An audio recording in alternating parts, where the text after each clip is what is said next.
kɔrɔw la bi bilahi o ko tɛ se ka kɛ anw na fo ka diɲɛ wuli an seginna danbaga kelen sebaga kelen faama kelen sira kelen jo kelen sɔn kelen. Mais je voudrais simplement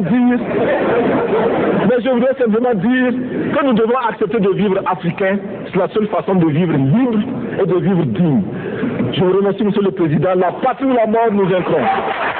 Doni ne se wa o te sɔrɔ ni hakili sebaga tɛ wa dɔni kɔfili de wuruki ye. An ka layidu tɔn dilantumana an ye layidu min ta k'a fɔ hali n'a kɛra an ni an n'a don a da fo kɛ faso ka kuma bɔ an ye layidu min ta jamana ye ko ni tɔɔrɔ fɛn fɛn bɛ yen nɔ an bɛ sɔn a ma yaasa faso ka kuma bɔ yaasa jamana ka lafiya yaasa nɛɛma kana jamana kɔnɔ an bɛɛ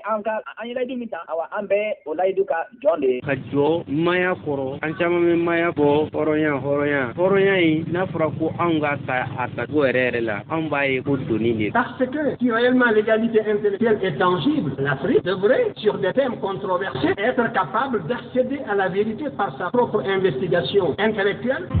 À l'école, on avait instauré quelque chose pour nous obliger à parler et à réfléchir en français. Si un de vos camarades vous surprenait à parler votre langue maternelle, en l'occurrence le Sonofo, qui est ma langue maternelle, il vous dénonçait à l'instituteur et pour vous humilier, on vous accrochait un crâne d'âne. Femimbe ankobi ode ka ombo glofia mina kono katambla arabuya mina kono otuma ninkele nazaro ka mina ambo fana kono aba ye chugo no ye sungu marie ofo ango ye uluka ye chugo la ambe ba moloma de nola bomba moloma minuka nyanamaya ye chugo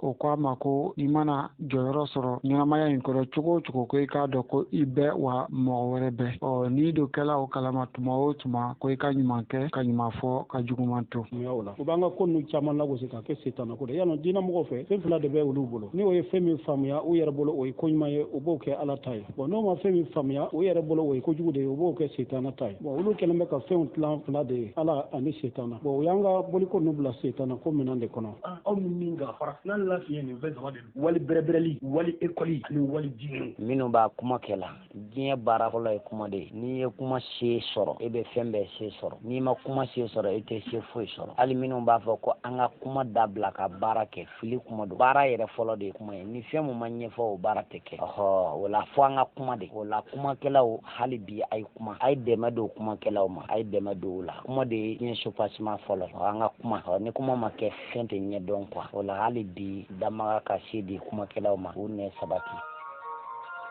ma kelen danbaga kelen sebaga kelen faama kelen sira kelen jo kelen san kelen u ko ne kɔtɔgɔ yɛrɛ wa faya wara falen la ko ni fa wɛrɛ wa ta ya walima ko ko kosɛbɛ kamara aw bɛɛ lajɛlen fo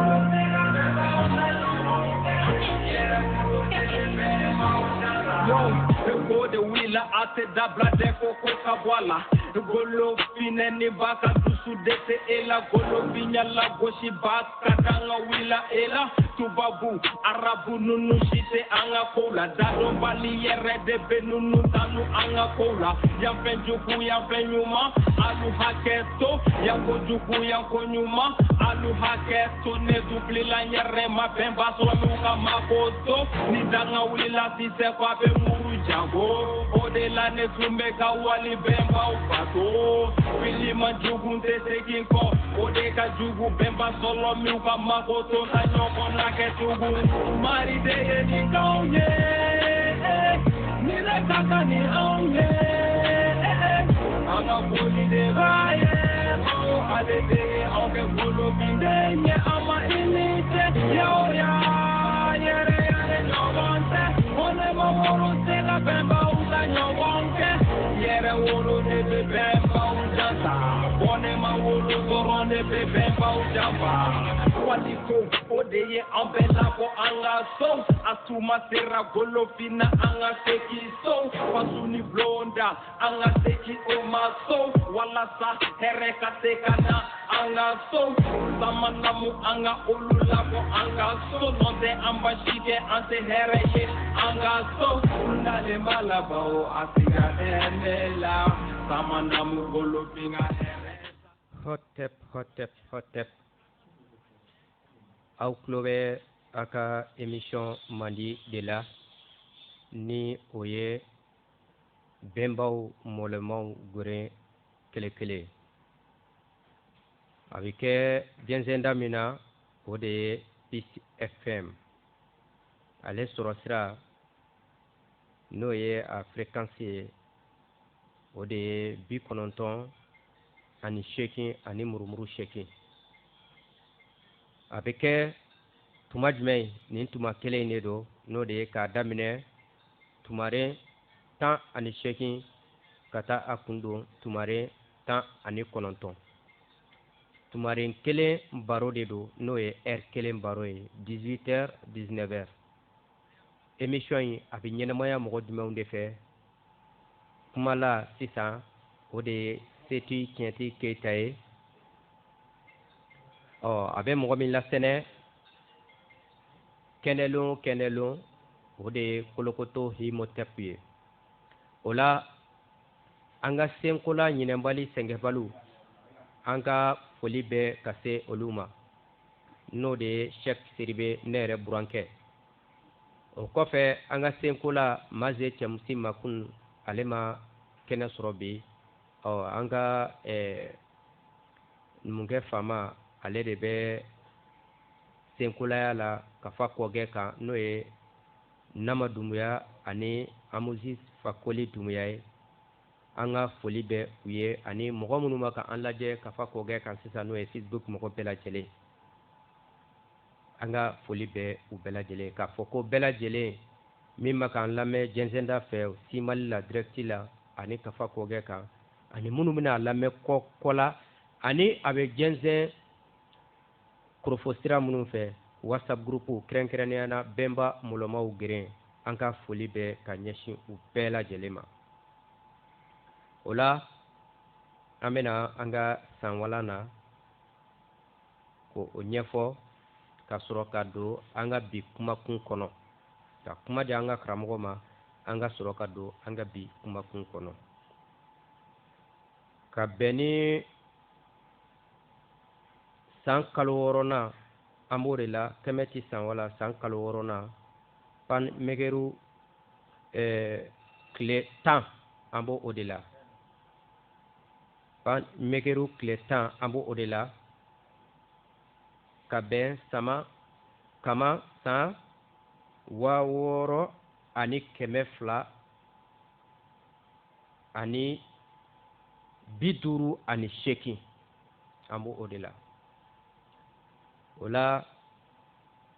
an ka kurukanfuga gwara o san walan o bi bɛn san 700 ani 86 an bɛ kolikoli tile 22 de la tile 25 voilà an bɛ kolikoli tile 25 de la Isa Moyi Tumada ni a bɛ fɔ a ma ko le 25 décembre hakili la o tɛ Tumada ye min dogolen don bi diɲɛ kɔnɔ o la an bɛ sɔgɔ an ka cɛmɔgɔw ka foli ma n'o de ye minnu ye nin wa bɔ ka yiriw bɛɛ tigɛ k'a ban ka sira yira anw denmisɛnninw na n'o ye Dunbi Fakoli ka taa se Siramusa Dumuya ma ka taa se an ka nkonifɔlaw Bayɔrɔ Siribe an ka foli bɛ ka ɲɛsin a ma foli bolo tigɛbali o kɔfɛ Mali donso bɛɛ tɔgɔ la ani farafinna donso bɛɛ tɔgɔ la an ka foli bɛ bɔ yan nɔ ka se fo Bayangara ka se an ka guretigi ma n'o ye Isif Toloba ye Mali donso bɛɛ ni farafinna donso bɛɛ tɔgɔ la n'u ka fabadenya ka foli lase an ka jamana nantigiw ma k'a fɔ k'u ni fabadenya ko gerekura bɔ tɛ taa wɔyɔ kɔ siga t'a la ko maya ale tɛ fɛn tɛrɛmɛta ye an bɛ an ka jamana nantigiw fo k'a daminɛ jamana kantigi la ani a ka makangali ɲɛmɔgɔ ni a tɔw bɛɛ lajɛlen an b'u bɛɛ lajɛlen fo o la ni foli ninnu bɛɛ kun donna an bɛ segin ka na kumabon kɔnɔ ka na kuma di an karamɔgɔ ma a bɛ se ka jama fo o kɔfɛ an bɛ sɔrɔ ka don an ka kumada kɔnɔ Kolokoto Himotep ini sene kene kono amba karamɔgɔ banfɛlɛlɛ setigi Twenty Keita n'a foli bɛ ni lamɛnbaga bɛɛ lajɛlen an ka Senko la Cheikh Sidibe k'a fɔ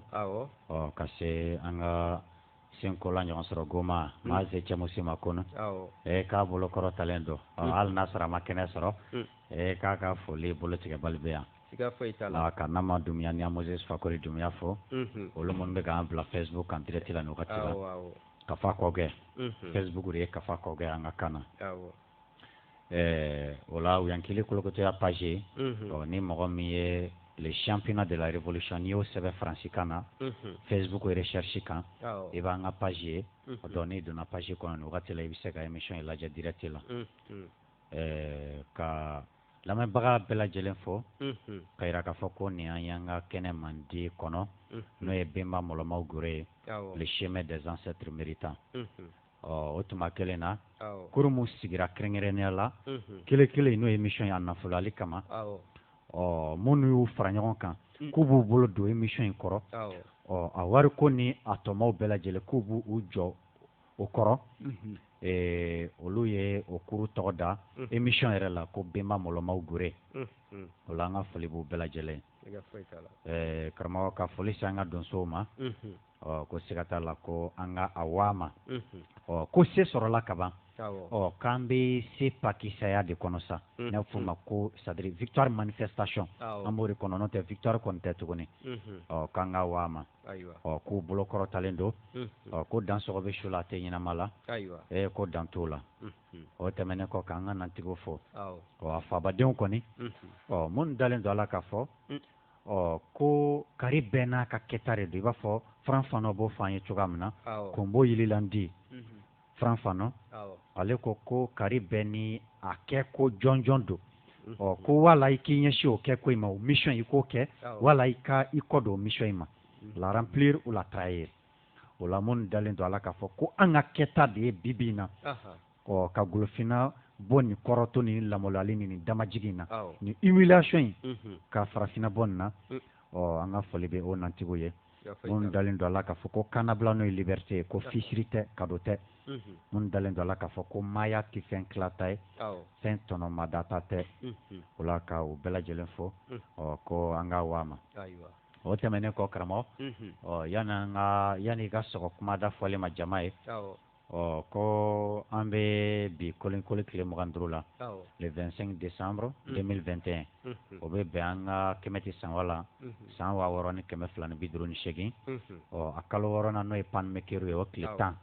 o san wala nɛgɛ kɔrɔ ni diɲɛ san wala bɛɛ wa bi ye a don kɛrɛnkɛrɛnnen an ka tasibila kɛ ka taa benbaw ye benba minnu ye nin miiri sɔrɔ olu minnu kɛra mirindi bɛɛ fa ye ka kɛ mirindi bɛɛ ba ye ka kɛ mirindi bɛɛ karamɔgɔ ye bon ne ye lakɔrɔsili kɛ bi le 25 décembre o bɛ bɛn Noël ma Noël ni dun y'a ta yɔrɔ lajɛ benbaw ka ɲaga kɔrɔ de don c'est-à-dire benbaw ka fɛti kɔrɔ de don fɛti mun ni a yira olu la oromɛw de y'a ta olu fɛ n'o tɛ k'a fɔ ko Isa Moyi k'a fɔ ko Isa Moyira ka bɛn le 25 décembre ma dalilu kisɛ kelen ti o la bon k'a kɔ bɛn kɛra a kan ne ko ka Isa Moyi sigi 25 décembre in na n'o ye kolenkoli tile 25 ye n'o tɛ chrétienw tun bɛ Isa Moyi tumada la ɲɛnamaya kungo dibi ani dabata tuma dɔw la le 21 avril tuma dɔw la le 20 mai 4e siècle faga dɔ kɛ nana de kɔnɔ bɛn kɛra a ma ko k'a to 25 décembre la bon san wala mun n'o b'u bolo bibi in na o san wala in taara kɛmɛ tɛ san wala mun n'an bɔra k'o fɔ san wala de calendrier o taara o de la benbaw de tun bɛ nin don in la ɲɛnamaya ko yelen dɔya ɲaga ɲaga walima yelen dɔya ɲaga la fête de la lumière oromɛw y'o de ta ko le soleil invaincu sol invictus olu ye o soleil invaincu mu ta benbaw nɔ kan o de labanna ka kɛ Noël ye o la benbaw de tun bɛ o fɛti la ɲɛnamaya o tun bɛ bɔnna ni souhaité ɲɔgɔn ye ko ka san hɛrɛ caya wa o bɛ kɛ ka bɛn sanmalon yeren dɔ de ma a fɔ ma ko phénomène astronomique sanmalon de ye sanfɛla cogoyaw lolo ni planète minnu bɛ olu cogoyaw dɔnni yiri nin ye phénomène ye o la fɛn dɔ de bɛ kɛ ko solstice solstice d'hiver solstice ye fila ye ale ye don kɛrɛnkɛrɛnnen san kɔnɔ don minnu na su kuntaga ka jan ni san su tɔ bɛɛ i b'a sɔrɔ o don tile de ka surun ni san tile tɔ bɛɛ bon a don wɛrɛ bɛ kɛ o don i b'a sɔrɔ o tile de ka jan ni san tile bɛɛ o su ka surun ni san su bɛɛ bon an bɛ tuma daminɛ solstice d'hiver in bɛ bɛn ni tuma de ma ni solstice d'hiver in ale tile de ka surun ni san tile bɛɛ ale su ka jan ni san su bɛɛ donc o bɛ kɛ kolikoli tile 21 tile 22 donc ka bɛn tile 25 ma ten coyi bɛnbaw tun bɛ o ɲaga kɛ ko yelen dɔ y'a ɲaga ɲaga i y'a ye cogo di o la u tun bɛ a fɔ ma sisan ko sapin de Noël u tun bɛ o labɛn ka fɛnw labɛn mun ni kirinbon ninnu bɔlen don pyramide ka sɔrɔ ka sigi dolo sigi a sanfɛ u b'o de wele sisan ko sapin de Noël ka tila tuguni ko ka bɛn o wagati ma ko an ka an wasa don bagan sen filamaw la kɔnɔlakaw quoi c'est-à-dire sen fila bɛ mun na kɔnɔlakaw sɛ ni tɔngɔnɔ ni waa ninnu wala kan ka an wasa don o dunni na donc bɛnbaw ka ɲaga kɔrɔ de don o la ni anw bɛ nin don la ɲɛnamaya an b'a la ɲɛnamaya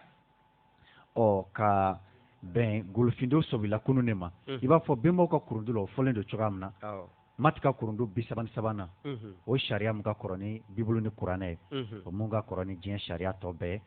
u ko cogo dɔw la ko je converse avec la sensibilisation ko n bɛ kumaɲɔgɔnya kɛ ni sobila kunun de o la an bɛ nin kuma in fana kɛ ni sobila kunun de ka golofinw la kɛ nin n'a ɲɔgɔnnaw kalama ayiwa an karamɔgɔ nin sobila kunun nin bɛ wasa kɛ bari siga foyi t'a la ni ye e filɛlen ka nin min fɔ nin ka ko ta yɔrɔ yɛrɛ fɔ i b'a dɔn k'a fɔ ko n'i ye ala an lihala lajɛ bi i bɛn'a sɔrɔ an ka golofin sɔlɔmindɔya ko a bɛ an bolo k'a labaara n'i ye dɔgɔnɔw ka sigi lajɛ o ni nin i b'a dɔn ko bila ɲɔgɔnmaba bɛ u ni ɲɔgɔn cɛ siga foyi t'o la o sigi o fana ɲaga o fana sigilen bɛ lɔnko de kan i n'a fɔ bɛnbaw fana ta sigilen kun don lɔnko kelen min kan n'o ye lɔnko pakisa kɔni a gwɛ dɔ ta an tɛmɛtɔla ka ni walanda in di ka tɛmɛ golofindenw ka se ka a ye k'a fɔ tiɲɛ yɛrɛ la a bɛ fɔ ko diɲɛ somɔgɔya fɔlɔ la golofinna ko siga foyi tɛ a la o tɛmɛnen kɔfɛ an ka bi kumada o ye a bɛ fɔ fɛn min ma ko kungo jurumu n'a bɛ wele arabuw b'a fɔ ko jurumu ni kerecɛnw fana b'a fɔ ko jurumu les péchés francicains na awɔ jurumu b'olu bolo cogo min na ani jurumu bɛ anw bolo cogo di an bɛ fɛ karamɔgɔ baraji fana bi danfara jumɛn de bɛ an n'u cɛ olu bɛ jurumu in ko in n'i ye cogo min ye ani kun jumɛn na olu ye jurumu kɛ yen ni jurumu bɛ mɔgɔ lase yɔrɔ min na n'o ye jahanama ye donc fɔ cogoya dɔ la kuma da ye le paradis et l'enfer dans la Bible et le Coran arijinɛ ni jahanama ye Bible ni kuranɛ ka ɲɛfɔli la siga t'a la kumada in ye kumada kalan kɛ yanni an ka don kumada in kɔnɔ yɔrɔ a bɛ ye k'a fɔ ko jurumu k'o de bɛ mɔgɔ lase jahanama kɔnɔ jurumu n'o ye kungo ye le péché francicain na baraji o de y'an ka kan na ko tɔnɔ u k'o ma ko récompense tubabukan na récompense donc k'o de bɛ mɔgɔ lase arijinɛ kɔnɔ o la ka kɔn olu ka ɲɛfɔ cogo in ye karamɔgɔ toujours an bɛ segin bɛnbaw ka kurundu ma u ko cogo di mati ka kurundu kɔnɔ kurundu 34 ko je fais les biens ko n bɛ ko n ye ɲumankɛla de ye o tilala k'a fɔ kurundu 36 kɔnɔ ko je garde les eaux pures ko n bɛ ji ka piyɔpiyɔya to a ma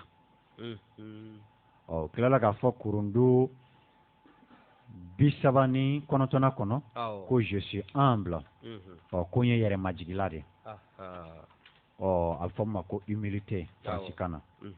a bɛ tila k'a fɔ u bolo kurundu binna kɔnɔ ko je réalise avec intégrité ko n bɛ ko kɛ ni tilenbagaya de ye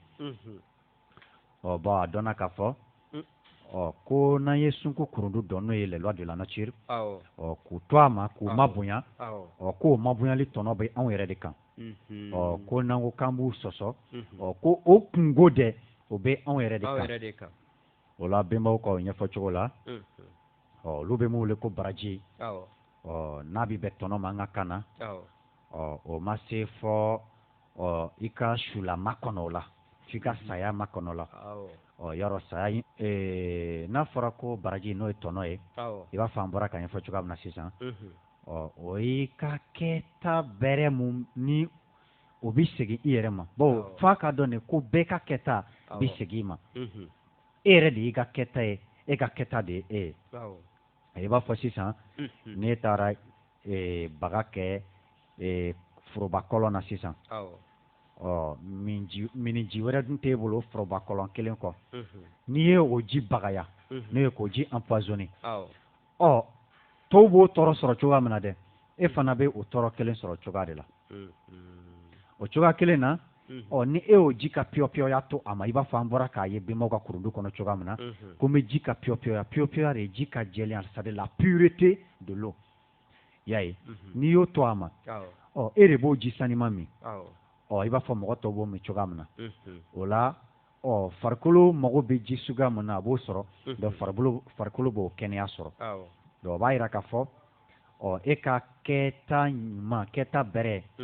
i bɛ mafa o mun kan bɛnba ko de ma ko joko awɔ mun ye joko ye kɔni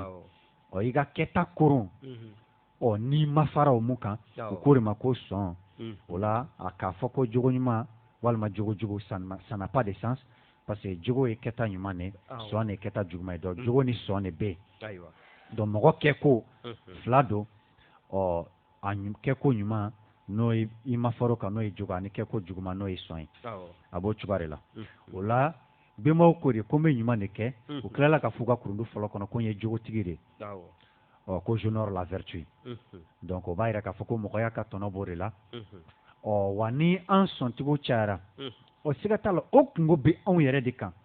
o kungo tɛ mari kan walima danbaga kan walima dunba kɔrɔbɔbali o kungo t'ale kan o kungo b'anw yɛrɛ de kan donc e fɛ k'a fɔ ale ka a sɛbɛn ka bila yen kun foyi de t'o la ça n'a pas de sens ale bilala baara dɔ de la a b'a fɔ ale bilala baara dɔ de la ale k'o kɛ quoi voilà ale k'o kɛ donc kɔrɔ foyi t'o la o la n'i y'o lakɔlɔsi i b'a ye k'a fɔ ko mɔgɔya sabatila mɔgɔya tɛ ɲa mun kɔ fiyewu ni an ma kari ɲɛnamaya kɔni kɔ an tɛ se ka kari ɲuman kɛlen kɔ fiyewu bon ɲuman de bɛ mɔgɔya to a ma ni an ma fara juguman kan siga t'o la mɔgɔya de bɛ to o la mɔgɔya de bɛ dabila o kama a b'o cogoya de la donc o la ɲuman ni juguman mɔgɔya yɛrɛ de sirilen don a la n'an ye ɲuman de sugandi o b'o cogoya la ɲɛnamaya in bɛ to a ma n'an ye juguman de sugandi siga t'a la an yɛrɛ de b'an yɛrɛ si lasa ka ban pewu a b'o cogoya de la donc sunkun tɛ sunkun n'i y'ale tiɲɛ kɔ don ɲɔgɔnya ma k'a fɔ i b'i opposé sunkun na a tɛ sɔn o ma fiyewu o la n'i taara olu ka yilifon de kɔnɔ n'olu ka paradigme ye i dabali bɛ ban kosɛbɛ u ka arijinɛko ni jahanamɛko la mun y'a dabali banma yɔrɔ ye d'abord arijinɛ yɛrɛ ɲɛfɔ cogoya i b'a fɔ arijinɛ sina n'o ye jahanamɛ yɔrɔ arijinɛ de an ka kan na ko nakɔ walima an bɛ se k'a fɔ ko mɛndiya nakɔ c'est-à-dire nakɔ mun ni ja dɔrɔn de bɛ yen jahanamɛ n'o ye ta ye an bɛ se k'a fɔ ko mɛngoya c'est-à-dire goya dɔrɔn bɛ yɔrɔ min na o la n'i ye lakɔlɔsili kɛ ni olu ka ɲɛfɔli la baraji walima tɔnɔ k'o de bɛ mɔgɔ lase mɛndiya kɔnɔ jurumu walima kungo k'o de bɛ mɔgɔ lase mɛngoya kɔnɔ hali n'o y'a sɔrɔ ala kelen bɛ tila k'a fɔ tuguni ko ale de bɛ mɔgɔ lafili mun y'a ja ale de bɛ mɔgɔ kanda mun y'a ja i b'a fɔ ala kelen b'a waso tuguni k'ale de ye dɔw kunnagoya ale de ye dɔw halaki ale de ye dɔw dusukun fiyɛ i b'a fɔ a b'o fɔ bibulu kɔnɔ cogoya min na k'ale de ye firawuna dusukun fiyɛ a kana na sɔn walasa ale ka se k'a ka kabako kɛ walasa ale ka se ka kabako da Firawuna kan a mirindi n'o y'a ka peuple ye k'o kisi o la wala kelen de bɛ tila k'a fɔ k'ale de ye mirindi dɔw si la sa ko ka olu ka dugukolo di Israɛlakaw ma n'o y'ale yɛrɛ mirindi ye o la n'i ye lakɔlɔsili kɛ yɔrɔ alijinɛ ko Bible bɛ ɲɛfɔli k'a la cogo min na ni kuranɛ bɛ ɲɛfɔli k'a la cogoya min na danfarabɔ bɛ yen bon Bible bɛ alijinɛ mun fɔ o ye diɲɛ yɛrɛ de ye nka kuranɛ bɛ mun fɔ a b'a fɔ o bɛ san ni dugu cɛ walima en tout cas o yɔrɔ ma se ka dɔn fiyewu ko jardin d'Eden bon Bible bɛ mun lakale ko Eden nakɔ k'a bɛ tile bɔ fan fɛ de c'est-à-dire Orient fan fɛ tile bɔ yɔrɔ fan fɛ a ko a kɛlen ka Adama dan k'ale k'o bila jardin in kɔnɔ ko o lakɔrɔsili kama k'a ye o fɛn arijinɛ kɔnɔ fɛn bɛɛ labila Adama ye jardin d'Eden kɔni Bible ka ɲɛfɔli la ko o temps b'a la c'est-à-dire o milieu la k'a ye yiri kelen bila ye mun ye kabakoma yɔrɔ ye k'o ye lɔnni yiri de ye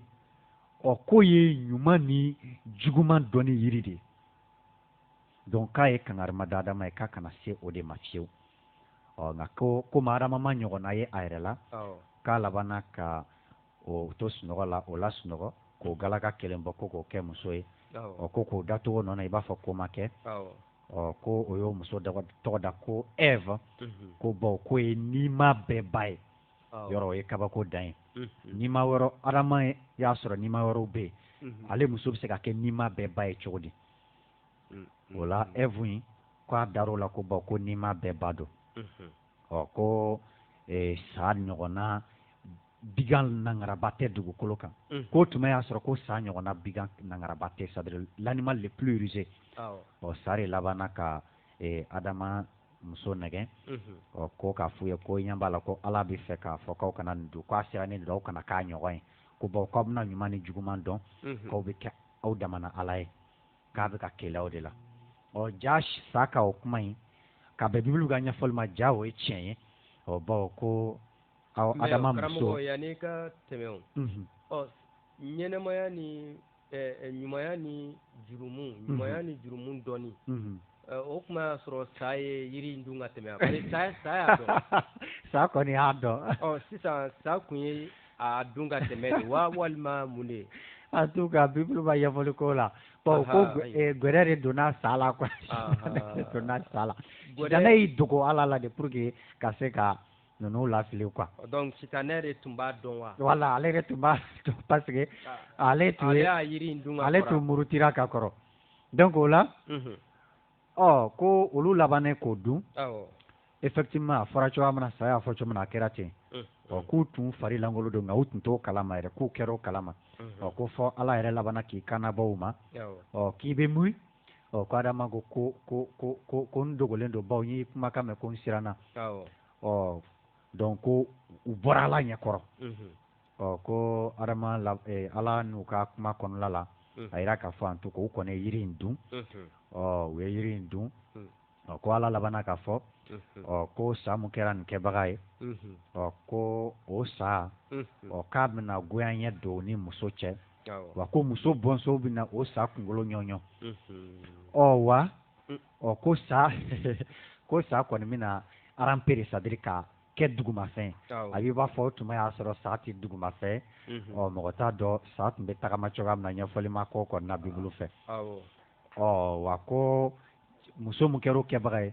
k'a ka tin mina kɛ gɛlɛya la k'a bɛna den mun ye gɛlɛya la ko cɛ mun fana donna nin da fɛ ko ale bɛna balo a wɔsi de la k'ale bɛna dugukolo danga cɛ ka wale in kama a b'i b'a fɔ dugukolo yɛrɛ y'i ta sɔrɔ a la ko fɔ sɛnɛ de ka kɛ nka an mago bɛ yɔrɔ min na ka bɛn Bible ka ɲɛfɔli ma Bible ko cogo di Genèse chapitre 3 verset 22 que l'Éternel Dieu dit voici l'homme est devenu comme l'un de nous pour la connaissance du bien et du mal empêchons-les maintenant d'avancer sa main de prendre de l'arbre de vie d'en manger et de vivre éternellement et l'Éternel chapitre 23 et l'Éternel Dieu le chercha du jardin d'Éden pour qu'il cultivât la terre d'où il avait été pris. C'est ainsi qu'il chassa Adam et il mit à l'orient du jardin d'Éden les chérubins qui agitent une épée flamboyante pour garder les chemins de l'arbre de vie. Mun be fo yan Bible fait. Ja saka kuma ichie ne bala.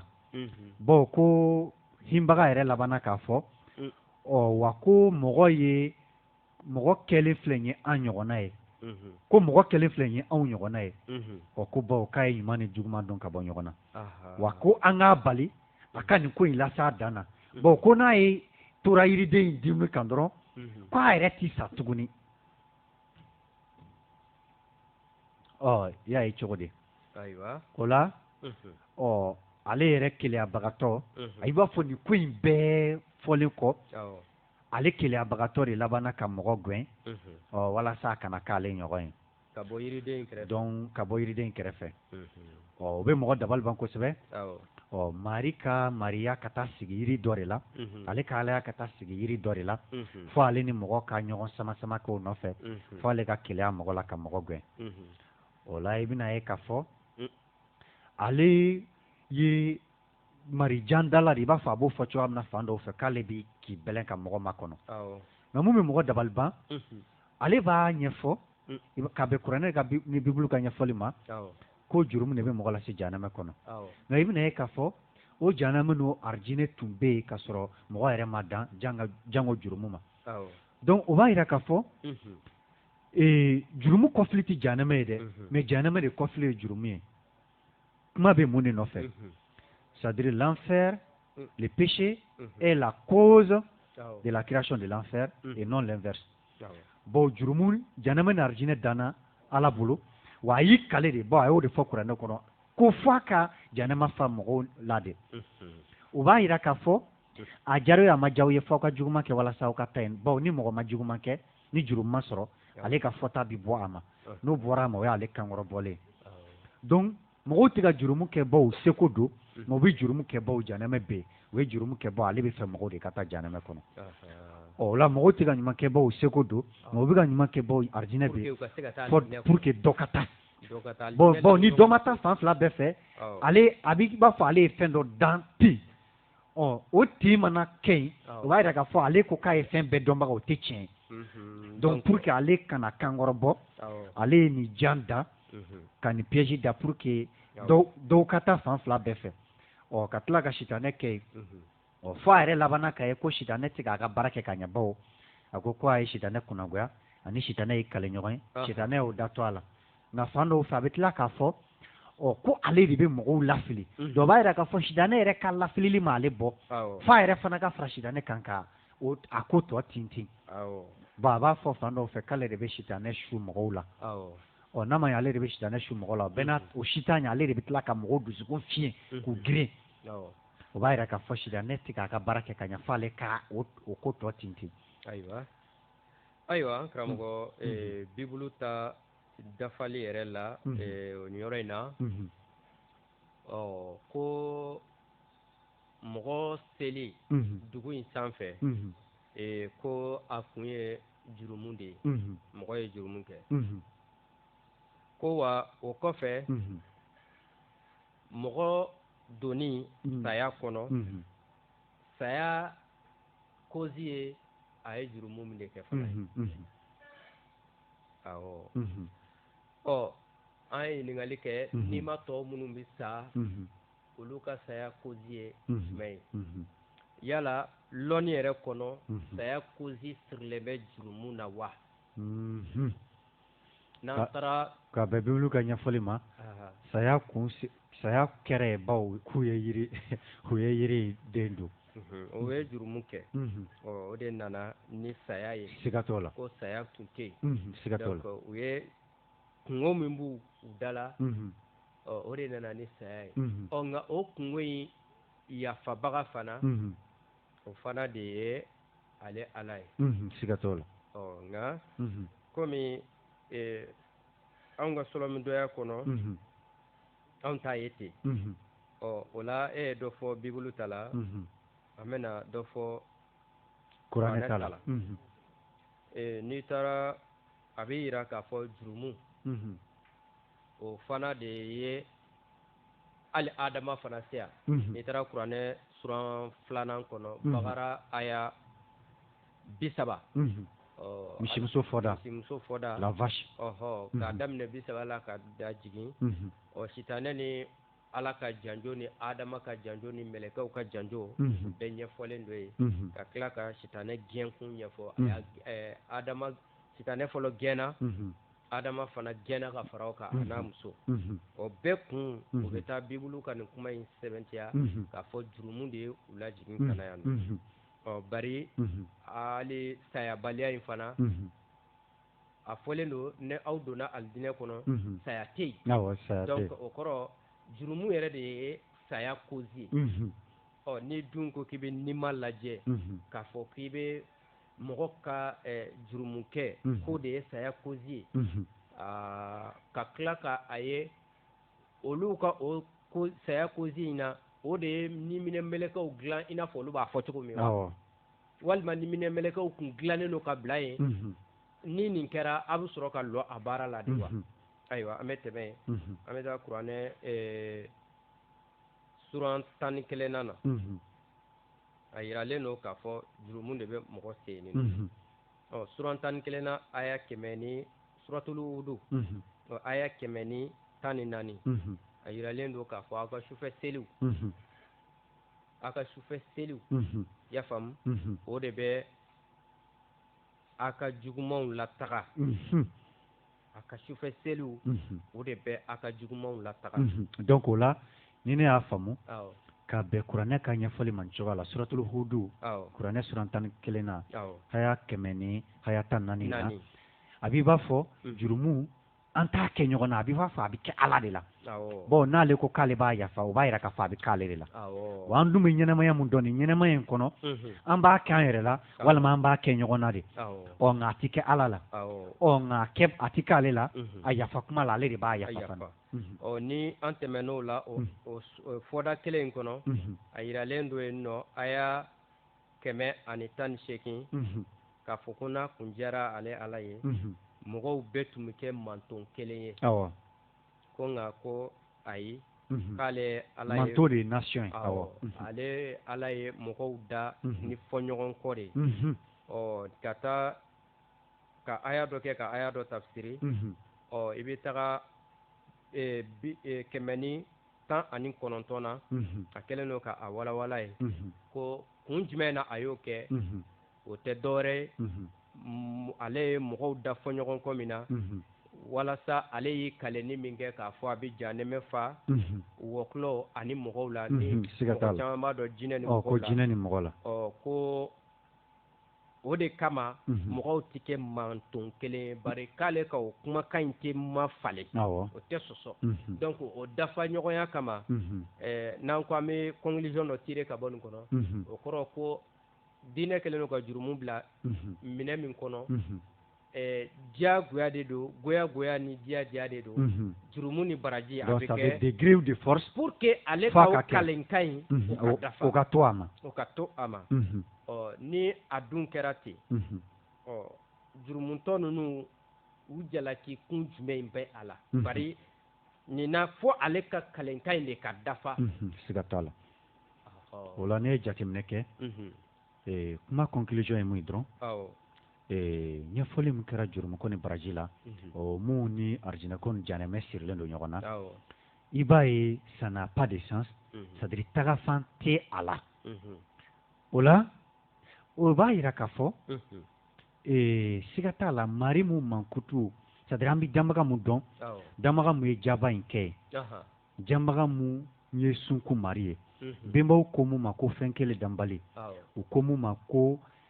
kun bɛɛ kun la cause de toutes les causes u ko mun ma ko kun kelen kun tan la seule cause sans cause o ni ninnu ka ala in tɛ kelen fiyewu bawo danbaga fɛn bɛɛ bɔra mun na o y'ale de ye o la n'ale y'i kɔngɔma mɔgɔ kama n'ale y'i kɔngɔma a ka danfɛnw kama a b'i b'a fɔ n'ale y'i kɔngɔma a yɛrɛ de kama karamɔgɔ dɛ o la i bɛna ye k'a fɔ mun de y'a to jɔn de y'ale bila ka janɛmɛ ni alijinɛ da ka taa kɛ pression ye ale bolo ale kan ko fo ale ka kalenkan ka dafa jɔn y'a bila a la o ye kabako dan ye donc nin b'i b'a fɔ ni i bolo ye walifɛn ta sisan e k'a fɔ ko non ko bolo tɛ nin se fila ko f'i k'a tigɛ ka bɔ yen jɔn bolo de don i yɛrɛ bolo tɛ o la mari ka n'a ka danfɛnw bɛɛ de ye fɛn kelen a fɔ ma ko le tout o de ye mari yɛrɛ ye o la ale n'a ka danfɛn n'i ko k'i bi n'ale kɔngɔma ka danfɛn kama a b'a fɔ ko a danfarabɔ b'ale n'a ka danfɛnw cɛ o dun tɛ se ka kɛ bon ni danfarabɔ kɛra ale n'a ka danfɛnw kɛ o b'a yira k'a fɔ ko danfɛnw bɛ indépendamment de lui o b'a yira k'a fɔ ko danfɛnw de ye lɔnɛ yɛrɛla ye nka ale ala t'i lɔnɛ yɛrɛla ye i b'a fɔ a b'o fɔ cogoya min na o b'a yira k'a fɔ ko danfɛnw de ye lɔnɛ yɛrɛla ye donc n'a b'o cogoya la i bɛna ye k'a fɔ k'an bɛ mun fɔ an badenw ye ko ni janɛmɛ ko ni arijinɛ ko ko ni ju foyi de t'a la ko c'est à dire nin ye dɔ ka kunfɛ miiriyanteya kumaw de a fɔ ma faransikan na ko onirisme yɔrɔ l'onirisme c'est l'état mental dans lequel on prend ses désirs ses hallucinations et ses hallucinations ses illusions pour la réalité kunfɛ miiriyanteya ye mun ye mɔgɔ kɛ k'a ka ko bisigita a ka ɲɛnamini kumaw bɛɛ a n'a ka sunɔgɔbagatɔ kan bɛɛ kɛ tiɲɛ pakisa ye nin y'o dɔrɔn de o la janɛmɛ ni arijinɛmu kɔni bɛ fɔ ninnu bolo o tɛ yen fiyewu bon o mana kɛ yen o bɛ mari de ka mariya kɔrɔbɔ c'est-à-dire o bɛ ala ka alaya de kɔrɔbɔ ala dun ka alaya kɔrɔbɔbali don an kan bɛ danbaga de ma a bɛ se ka kɛ ninnu bɛ ala mun fɔ bibulu ni kuranɛ ala o bɛ se ka kɔrɔbɔ bon tagafan jɔnjɔn t'o la o ka yɛrɛ sɔsɔ ka bon o bɛ keleya a bɛ sunu a bɛ mɔnɛ a b'a ta sara fɛn bɛ se ka k'i la de anw dun bɛ danbaga mun dɔn a tɛ se ka k'ale la a ka dan tɛ se ka sago n'an y'o f'u ye u b'a fɔ ko non ko n'i y'a kɛ jɔn dɔ la k'a bɛ komi i y'a ka ale de la mais k'a sɔrɔ a m'a fɔ ten dɛ a m'a fɔ ten aya in kɔnɔ n'o ye kuranɛ suran 3nan Imran kɔrɛ o aya 11 ka na aya 13 la a b'a yira yen de k'ale yɛrɛ de ye tasaralikɛla ye k'a b'a ta sara yɛrɛ siga t'o la donc n'a b'a ta sara a bɛ se ka kɛ ale la a yɛrɛ ko de k'a kɔngɔmanen don n kɔngɔmanen don k'i kɔnɔ o kɔrɔ ye n'i ka mɔnɛ sigilen don n'i y'a ye mɔnɛ donn'i la o kɔrɔ de ye fɛn bɛɛ se t'i ye o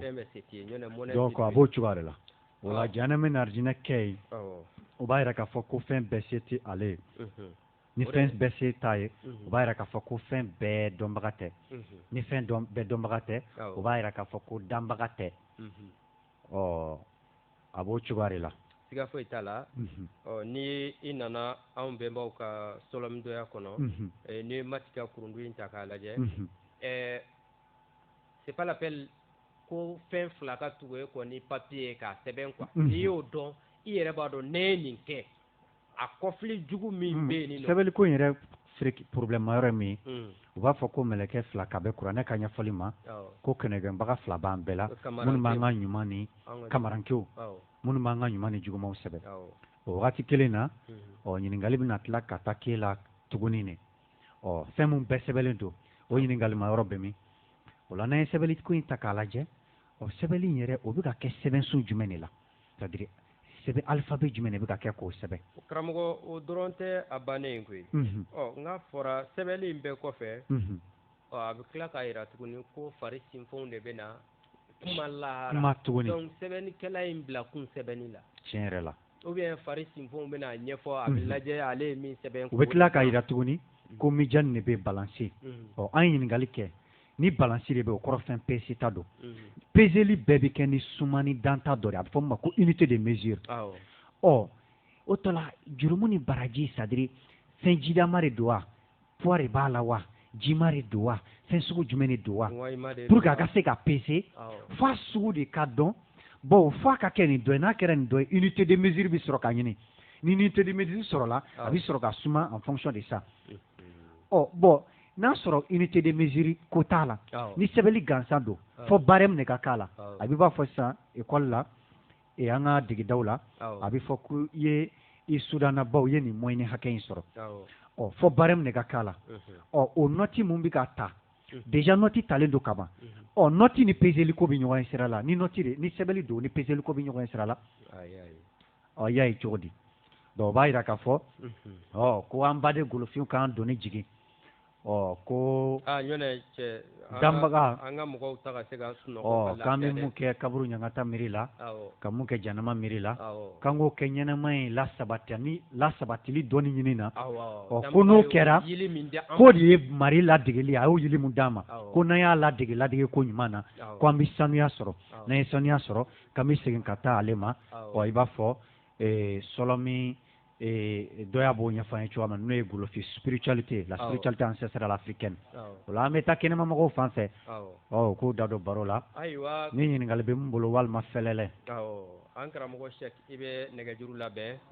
an bɛ taa kɛnɛma mɔgɔw fan fɛ se ka weleli kɛ 20 18 60 65 ni min y'o wele i bɛ se k'i sen don baro la 20 20 18 65 20 20 18 65 20 20 18 65 i se ka weleli kɛ 74 87 48 62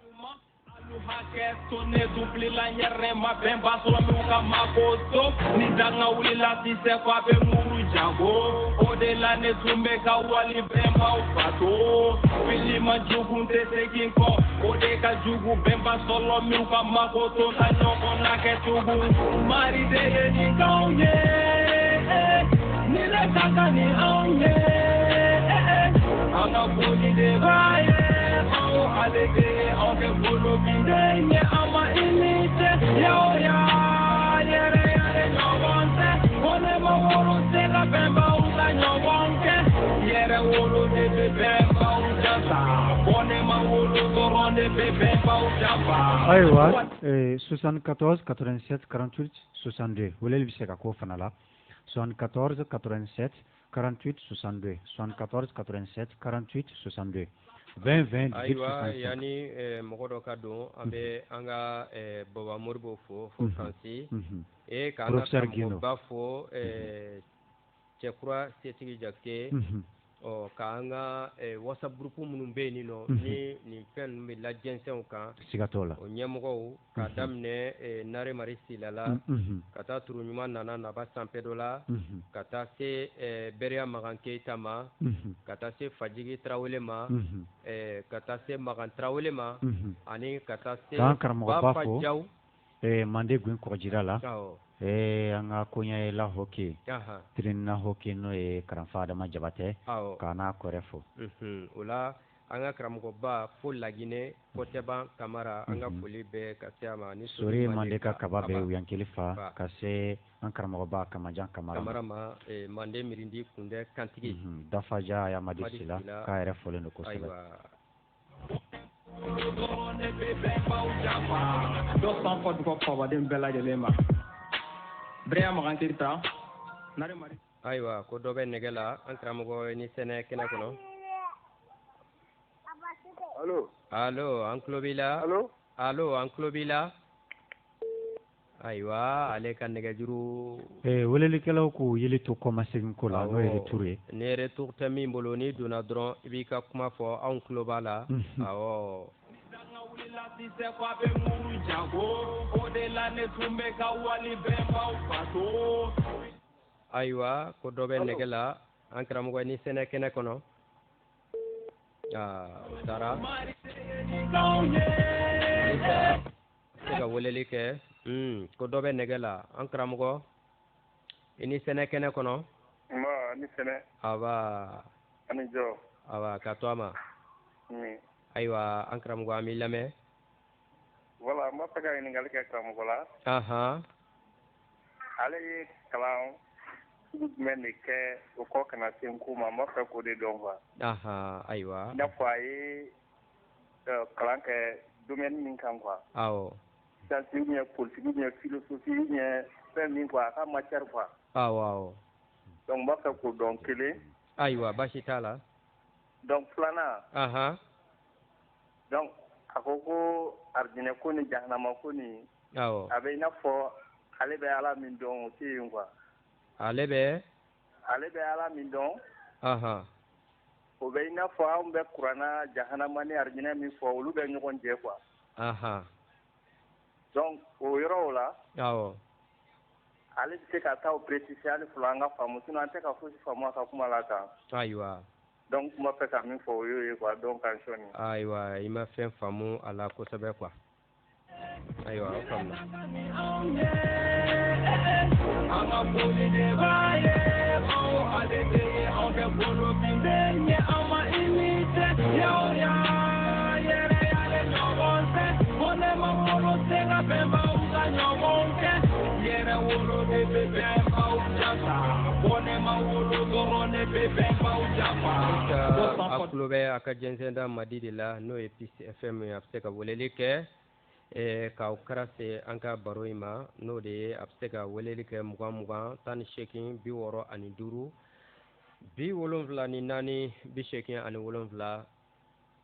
48 62 ni mɔgɔ min ye weleli kɛ na an bɛ ɲɔgɔn sɔrɔ kɛnɛ kɔnɔ an bɛ lamɛnbaga bɛɛ lajɛlen fo ani welelikɛlaw.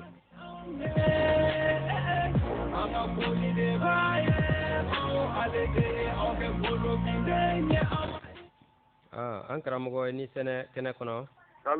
Allo. An tulo b'i la. Ayiwa. Ni retour tɛ n bolo ka don k'a ka kuma fɔ.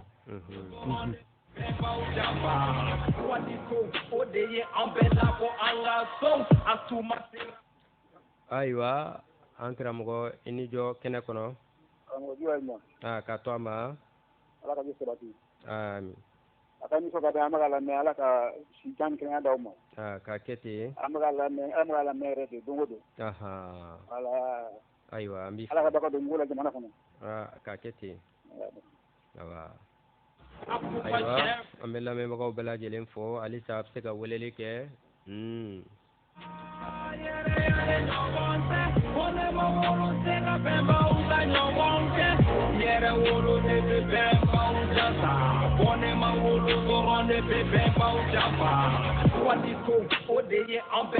Ayiwa halisa a bɛ se ka weleli kɛ 20 18 65 ka taa se 74 ko dɔ bɛ nɛgɛ la an karamɔgɔ ni sɛnɛ kɛnɛ kɔnɔ. Allo. An tulo b'i la. An ba. Karamɔgɔ ni jɔ. K'a to a ma an karamɔgɔ i b'i kan kɔrɔta dɔɔnin k'i ka kumakan teliya. N'a sɔrɔ a tulo bɛ na ta. Awɔ. Fasankoma Jotigi Kumare don. I Kumare. Ayiwa n bɛ k'aw lamɛn n ka foli bɛ Wolofinya kanubagaw bɛɛ lajɛlen ye. Ayiwa. K'an ka wa ma. Ayiwa an b'i fo Fasankoma. Tini jɔ. Awa. Ni ne don. Komi n tulo tɛ. Ɲininkali b'i bolo. Nɛgɛjuru bɛ k'an sɛgɛn. Ni ɲininkali tɛ yen nɔ an b'a to nɛgɛjurutigiw ka don. Awɔ minnu bɛ ɲininkali kɛ ani minnu bɛ makitili kɛ. An magoba de b'olu la nin waati in na. Ayiwa halisa aw tulo b'a ka jɛnsɛnda Mandi de la Peace FM n'a ale bɛ sɔrɔ 98 murumuru 8 an weleli sira sa o de ye 20 18 65. Kɔfɛ i se ka na 74 80 ani 7 ani 48 ni 62 ni ye ni fɛn o fɛn kɔnko an bɛ ɲɔgɔn sɔrɔ kɛlɛ kɔnɔ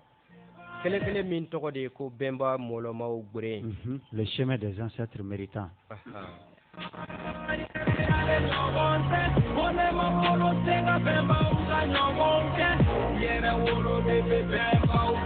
Ayiwa an bɛ mɔgɔ kelen ta ka don kɛnɛ kɔnɔ tuma tɔ man jan bilen. Malabaw asiga la samana mugolo pinga hereta la akuma chefle kana toka chekle bolo pinde inye yele anga toka chemle. Ayiwa. Allo. Anula. Jama fa lo. Jama fa. N ka foli b'aw ye. Foli diyara n ye. aya ko cogo min na aya dɔ bɛ kuranna kɔnɔ anfal 66 anfal siratul anfal anfal kɛlɛ tɔnɔ min bɛ du ci bila mɔgɔ la ala ko la a y'a fɔ o aya yɔrɔ dɔ la ko al'ana alima allahu anna fiikum du'ufan yɔrɔ min na ni a fɔra kɛlɛdenw na ko mɔgɔ ko kan ka se mɔgɔ 200 la o sababu a ma bɛn olu ma quoi olu le sera k'i sigi mɛnna o bɛ a ŋunuŋunukan na a sɔrɔla k'a fɔ sisan ko sisan k'a bɔra kalama ko ja ale min fɔ ko ka bɛn donc a ye nombre wɛrɛ a ye nombre wɛrɛ di tuguni voilà k'o di sisan o ta fitiw lɔ voilà donc n'a y'a sɔrɔ k'a bɛ 6 millions kan ka kalon ko min bɛ taa k'a fɔ sigi o kan ayiwa voilà donc e ka kuma yɛrɛ bɛɛ conclusion de ye ale ye nombre min di k'a fɔ ko silamɛ cɛ kelen o kan ka se kafiri ni hakɛ in na donc sahabaw yɛrɛ de tilala ka fara ɲɔgɔn kan k'a ye ko o ka ca o ma donc a sɔrɔla ka sahabaw ka nombre olu ye min miiri ka o nombre di sisan ayiwa an y'a faamu a faamuyara faamuna jama fa ayiwa an bɛna n ka kuma bon kɔnɔ karamɔgɔkɛ bɔra ka kuma min kan sisan o ye kuranɛ fɔda 8nan de ye awɔ suratul anfal le butin de guerre kɛlɛ tɔnɔ karamɔgɔ ɲininkali kɛra an ka karamɔgɔkɛ fɛ ko yala k'i ye kalan jumɛn de kɛ bon a ka ɲininkali filanan ye o de ye ko an bɛ se ka ɲɛfɔli jumɛn kɛ ko a ma faamu kuma batoma ye mun ye dɔrɔn ni a résumé o de i b'a fɔ an karamɔgɔ jama fa bɔra k'a fɔ cogoya min na mari mun ma se ka an ka nin ɲɛnamaya kuranɛ ni bibulu ala ma se ka an ka ɲɛnamaya yɛrɛ ko fɔ a si la yɔrɔ an sigir'o kan a ye diɲɛ wuli ko fɔ ma ale kan bɛ diɲɛ mun ma o diɲɛ ma dan fiyewu ala mun ma se ka an ka ɲɛnamaya kɔnɔ ko dɔn ale bɛ se ka ɲɛnamaya kɔfɛ ko dɔn cogo di o b'a yira de k'a fɔ o kɔfɛ ko mun fɔra a ye ɲɛnamaya in ko fɔ k'o bisibasa cogoya min na o kɔfɛ ko in bisibasalen tɛ fɛn mun bisibasalen don o tɛ danbaga ka ko ye o la fɛn mun tɛ danbaga ka ko ye o tɛ yen o la o arijinɛ n'o jɛnɛmɛ o b'u miiri dɔrɔn de la kuranɛ ni bibulu kɔnɔla a dan y'o ye ani minnu a fɔbagaw miiri n'o tɛ mari m'o kɛ yen fiyewu bari k'i ka kuma sɔnji la ta kana tɛ min na fiyewu n'i ye sunkun sɔsɔ ta kana t'a la quoi siga foyi t'a la i b'o y'i ɲɛ na wagati kelen mun na n'a ye sunkun fana labɛn n'o ye nature k'a labɛn ka ɲɛ a hɛrɛ a nafa ta kana t'a la ta kana t'a la o la minnu nana arijinɛ ko ni jahanama ko f'an ye olu de ye jahanamɛ da anw kan olu de y'anw bila jahanamɛ kɔnɔ olu minnu y'an bila jahanamɛ kɔnɔ ni arijinɛ bɛ yen yɛrɛ yɛrɛ foyi t'a to k'olu b'a jira anw na a b'o cogoya de la o la k'a fɔ ko an ka a waa ma ko siga t'a la ko sunku danbaga fa de ti an ye bawo anw ye danbaga fan dɔ de ko ɲumankɛ ɲuman fɔ juguman to k'anw yɛrɛ de ka tɔnɔ b'o la ko n'an ma far'o kan k'o de ye mari ladegeli ye ko mari ladegeli k'o b'an gɛrɛ mari la ko mari la gɛrɛ ɲɔgɔnya k'o de ye mɛndiya ye n'o ye arijinɛ ye terre à terre wa ko n'an y'o kɔdon ɲɔgɔnya n'an ko an b'o kɔdon ɲɔgɔnya ale tɛ se ka sɔsɔ nka ni an ko an b'a kɛ an bɛ kɔlɔlɔ min sɔrɔ o kɔlɔlɔ b'an bila lihala lihala mun ni o ye jahanɛmɛ ye ta kana to la o ye diɲɛ in ko yɛrɛ de ko sunko mari k'an bɛn an sen ma ka bɔ kuma kɔnɔ ko yaman dɔgɔ k'an an mɔgɔ ɲinina tɛ k'an yɛrɛ ɲinina de don ko golofinna bɛ bɔ nin jogo sagoya in na hɔtɛp ka lamɛnbaga bɛɛ lajɛlen fo ka bɔ kuma kɔnɔ ni dafa ɲɛ 7 in de ye ko ma kelen danbaga kelen sebaga kelen faama kelen sira kelen jo kelen sɔn kelen sɛk i folen don ko ka nɛgɛjuru kuru yanni nɔ ko k'an bɛn kɛndɛlon wɛrɛ tumaren 18 ka taa kun don tumaren 19 k'a fɔ bɛɛ lajɛlen ma ko hotep hotep k'an bɛn kɛnɛ lon wɛrɛ. Happy birthday to you. Happy birthday.